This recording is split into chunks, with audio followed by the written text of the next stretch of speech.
Hello everybody and welcome back to my channel, Deck Tech for Decks. Today we are going to be doing a deck tech on Toski, Bearer of Secrets. This card's pretty good because it gives card advantage to green. I know green's already got card advantage, but now it's in our command zone and it has indestructible, which is pretty insane. So with this deck, we're going to go really wide and really tall. So we're going to cast a lot of small to the ground creatures and then a lot of big creatures that are going to buff up our small creatures and draw a lot of cards while doing it. So let's get into the deck tech. Alright guys, we need to draw some cards, and to do that we need to go wide. So let's do that with Hornet Queen. When she enters the battlefield, we're just going to get 4 insects with Death Touch. Pretty simple. Awaken the Woods. This card was just spoiled in Brothers War, and oh my gosh is it insane. Not only is it going to act as ramp, but it's also going to populate our board with a bunch of creatures. Arasta of the Endless Web. Every time our opponent casts an instant or sorcery spell, we're just going to be creating a bigger board. Rampaging Balos. This is one of my favorite cards. It's been around forever, and I stick it in a lot of green decks because of how effective it is. Tarvagon. This one's brand new, straight out of the Warhammer 40k decks, and every time we deal damage with this guy, we're going to be creating tokens equal to the damage we deal. Additionally, if we cast it with X equaling over 5, it's going to replace itself. Giant Ataphage. Everybody knows this guy, and this guy can get out of hand really quickly. When he deals damage to someone, go ahead and create a token of him, and then you'll have 2, 4, 8. This guy needs to be stopped immediately or you're going to run away with the game. Spawn Wraith.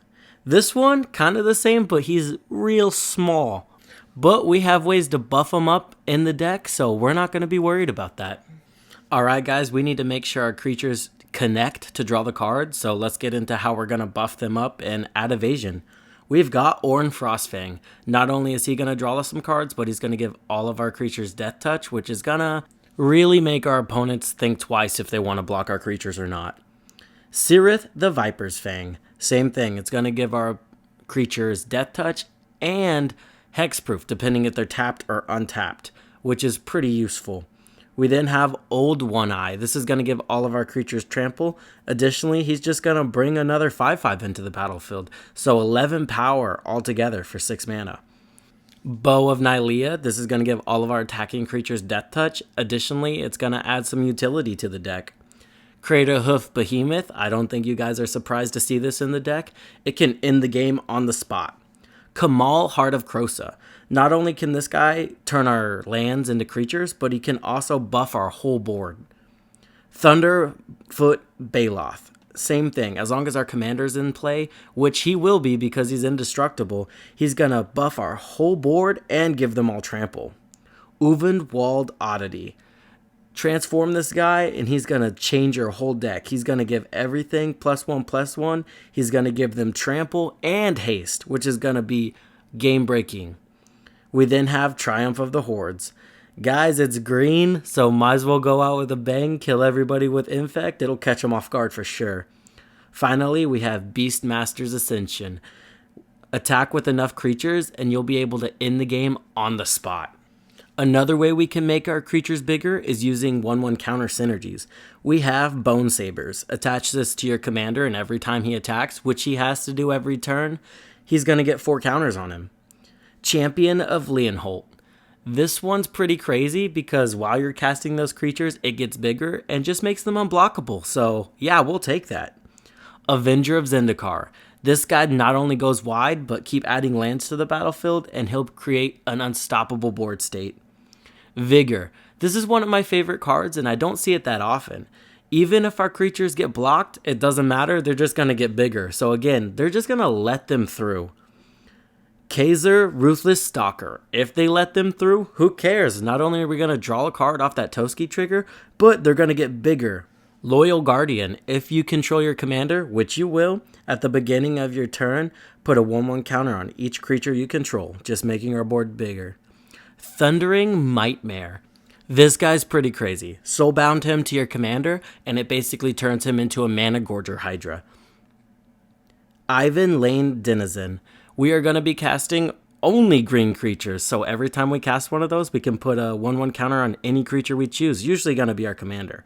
But if we have Herd Baloth on the battlefield, we can just go infinite, because as soon as that green beast creature enters the battlefield, we'll just go ahead and put a counter on Herd Baloth, and, it just goes infinite.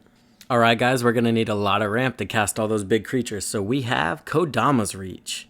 The Great Hinge, this one's going to be pretty crazy, because not only is it going to ramp us, but it's going to draw us a card, and we're probably only going to spend 2 mana to cast it. Zendikar's Resurgent, this is going to double our mana and draw us a card whenever we cast a creature spell. Nissa, Who Shakes the World, it gives a little utility, animate some lands, and double our mana, so we'll take that. Old Gnawbone, we're going to be attacking a lot, so this guy just makes sense. Gwenna, Eyes of Gaia. This girl's insane, because not only is she going to tap for 2 mana, but if we cast a creature with 5 power or more, we're going to untap her. Defiler of Vigor. Every time we cast a green spell, it's going to buff our whole board, which is going to be insane. Biophobus. This guy, every time we cast one of our creature spells, we're just going to tack a 1/1 counter onto him, making him a little bigger. Elvish Mystic, Leon War Elves, and then Cultivate. Just efficient ramp. Let's tag Rampant Growth onto that. Secure a Tribe Elder, Old Reliable, and then Circle of Dreams Druid. This elf is literally Gaia's Cradle tacked onto a creature, and I don't see her enough. Let's get into removal, guys. And I'm sorry, but I had to. We are running World Slayer. You can't run the little squirrel without running the World Slayer, right? You just go ahead and hit someone and boom, you take control of the game. If they don't scoop right there, no worries. Just go ahead and keep attacking them. Song of the Dryads, this one, tack it onto their commander and it's just going to brick it. Azuri's Predation. This card's pretty crazy because not only is it going to wipe a good part of the board, but it's going to leave you with a lot of creatures afterwards. Kamal's Will. Again, not only is this going to give you a massive board state, but it's going to get rid of some of their creature, or one of their creatures. Caustic Caterpillar. Just really efficient for what it does. Reclamation Sage. This one sticks around after it does its thing. Beast Within. Just get rid of a target permanent. Lure. Put this on your commander, and then everything will block it, and everything else will get through. This card's crazy in the deck. Additionally, just tack it onto a creature with Death Touch, and you'll be able to knock them all out. Silverback Elder. This card's crazy, because not only can it ramp you, but it can remove artifacts and enchantments, and it can gain you life. Finally, we have Acidic Slime. This one's just going to get rid of whatever we need it to. I mean, that's not a creature. Lastly, guys, let's get into the rest of the card draw. We have Return of the Wild Speaker. Not only can this draw you cards, but it can also buff your board if you're trying to end the game out. Guardian Projects, just really efficient. Primordial Sage, Soul of the Harvest, all three of these are going to draw us a lot of cards because it's primarily a creature deck. Life Crafter's Bestiary. This card, not only is it going to let you scry, but it'll draw you a card for just 1 green mana. Augur of Autumn. I know this doesn't technically count as card draw, but I kind of consider casting spells from the top of your library card draw because it's like you drawed it and put it onto the battlefield, right? Beast Whisperer, same thing, just really efficient. Cast a creature spell, draw a card. Lastly, guys, just for the people that stayed to the end of the video, I wanted to explain why Death Touch and Trample are broken when combined. There's a lot of ways in this deck to where all of our creatures are going to have both of those keywords. And why it's so important is because if you deal damage to a creature and it has Death Touch and Trample, you only have to assign 1 damage as lethal, and the rest of it is going to go through as combat damage, which is going to activate Toski's ability. So it's basically like unblockable, but you get to kill their creature and still do damage. It's pretty crazy. Like I said, as long as you assign just 1 damage.